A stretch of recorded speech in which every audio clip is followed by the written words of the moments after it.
Nay, gusto ko daw makilala ng jowa ko. Sige anak, papasukin mo. Sige Nay. Babe, pasok ka. Halika kayo, kumain muna kayo. Babe, kain ka na. Anong pangalan mo, iho? Anak, hindi ba ito nagsasalita? Baka nahihiya lang yan, Nay. Ikaw talaga, babe. Sige, kain na kayo.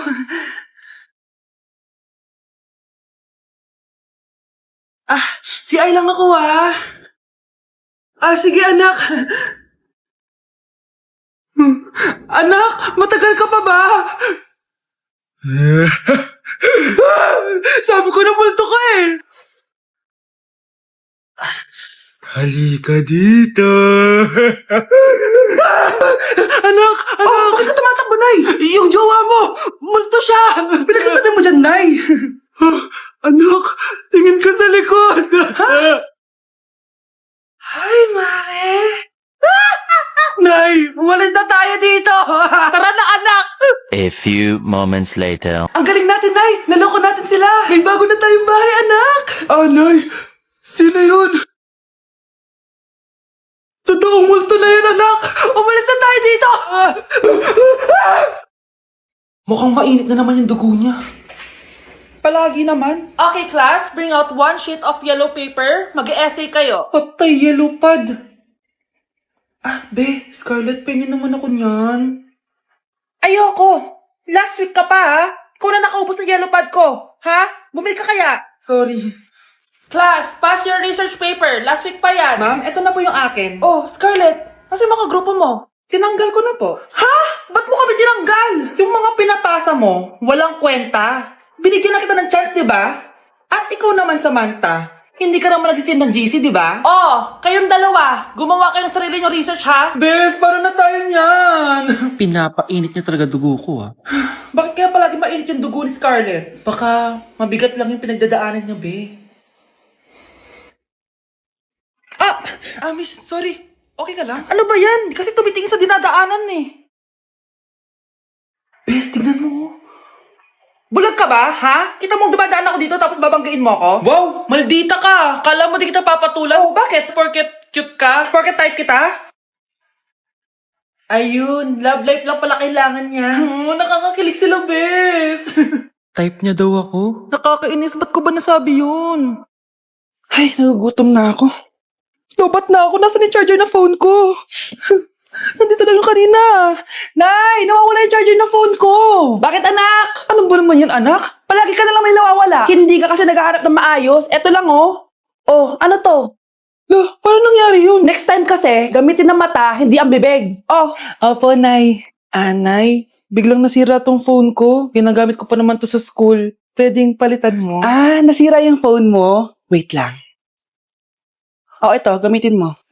Luma na to Bilan mo na lang ako ng bago, Nay. naku, tigil-tigilan mo ako dyan, anak, ha? Pinag-starstruck mo lang naman yung luma mong phone. School ka pa nalalaman dyan.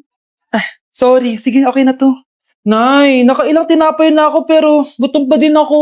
Anak, nakakabitin talaga yun sa breakfast. Tapos bitin din sa nutrisyon. Eto, bagong Energen. Mas pinadami na ang cereals nito. Kaya talagang mas matagal na ang busog mo. Talaga ba, Nay? Oo, mas mabubusog ka dito at mas complete nutrition pa to compared sa tinapay. Dahil meron na tong carbs, fiber, protein, at mga vitamins. Kaya sulit talaga. Ang dami nga cereals, Nay. Tapos with milk pa. Ramdam ko na agad yung busog, Nay. May problema ka pa? Sabihin mo na lahat sa akin. May solution ako dyan.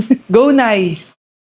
Kuya, alis na ako Wait, jacket ko ba yan? Oo. Sinuot niya yung jacket ko? What the dude? Di ko pa nga nagagamit yun eh. Sana naman, nagpapaalam ka. Bakit ba ako magpapaalam? Kapatid mo naman ako. And so, pag nasira mo yan, babayaran mo? Parang jacket lang. Ano akala sa akin? Walang pera? May pera ka ba? Wala. Huwag na nga kayo mag-away. Para kayo mga bata eh. Wow! Nagsalita ang nagdadalang bata. Ha? Buntis ka, ate? Ako? Buntis? Buntis ka ba talaga? Bloated lang ako, sis. Bloated? Ano to nakita ko sa CR? Positive, oh? Positive kasi ako sa COVID. May COVID sila? Bakit ako nandito? Nakikichismis lang ako Ay, sorry po, sige. Wait lang. Shoutout sa mga anak ko. Artista na ako. Ano nangyayari dito? Nay, wala po. Alam kong may tinatago talaga sila. Sakit na tiyan ko! Nata ako! Buntis ka! Pagod na ako sa pamilya ko, be. Huwag ka na magalit, Nay! Blessing to! Sino ang tatay niyan? Ako ang tatay!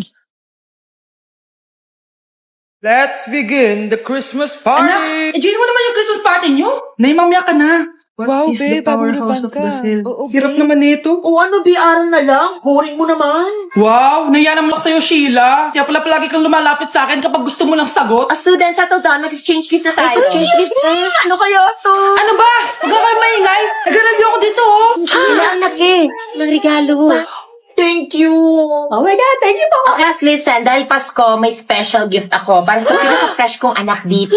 O ganyan-ganyan ka pa, sa kanya mo mapupunta mo. Ito ay si Krista.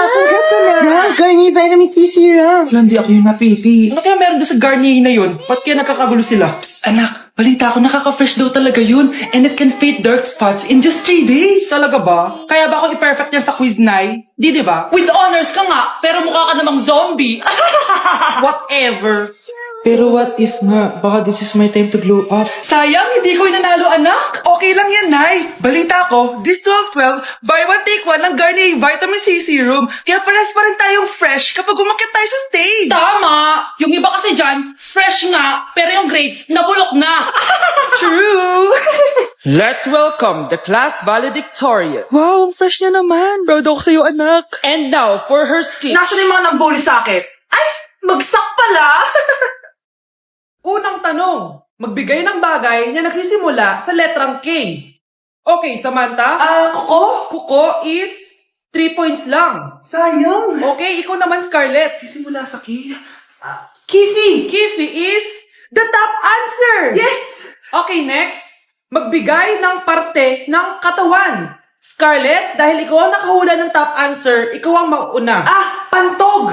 Basic. Pantog is 10 points. Ha? Bakit 10 lang? Samantha, pwede ka bang bumawi? Parte ng katawan? Esophagus! Esophagus is the top answer! Yun! Eto na! Sino kaya sa inyong dalawa ang mananalo ng 1 million pesos cash? Akin na tong 1 milyon. Humanda ka sa akin, Scarlett. Anak, ayusin mo! 1 milyon yan! Mauna tayo kay Samantha. Ano ang bagay na mahaba at matigas? Mahaba at matigas?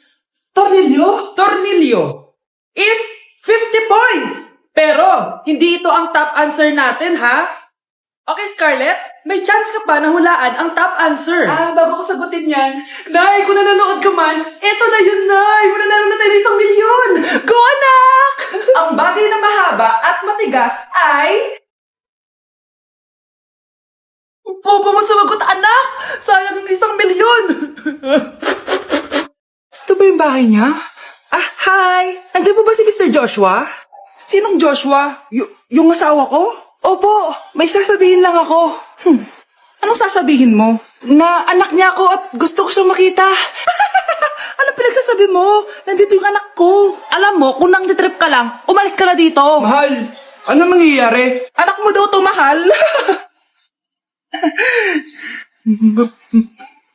Totoo ba, mahal? Aamin na ako. Anak ko siya sa labas. Niloko mo ako!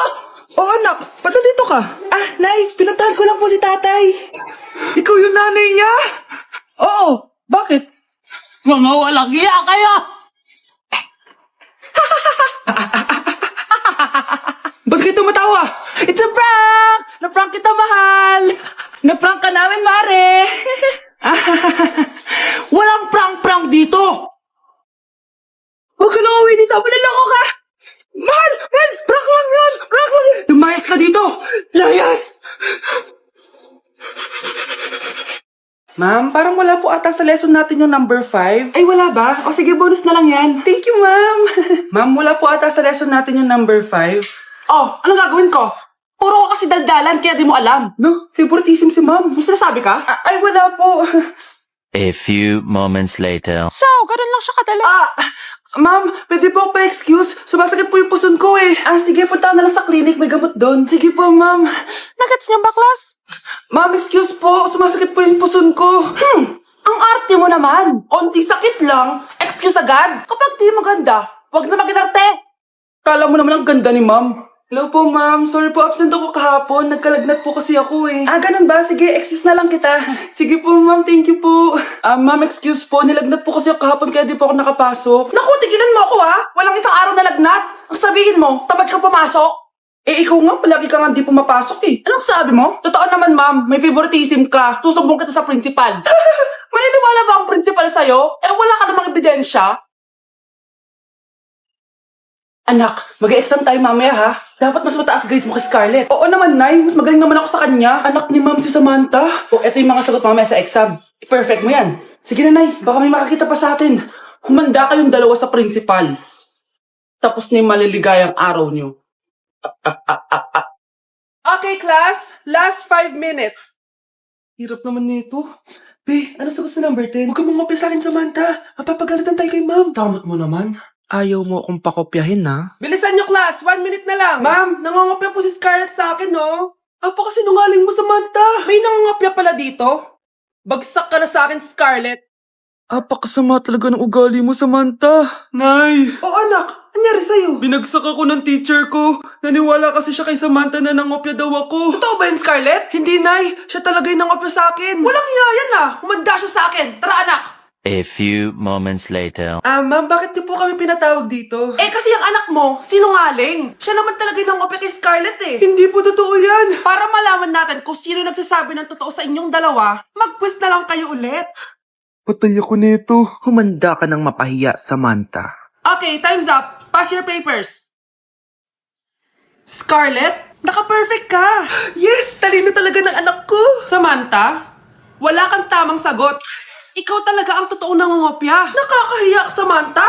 Humanda ka sa akin sa bahay. Tara! Huwag po, Nay.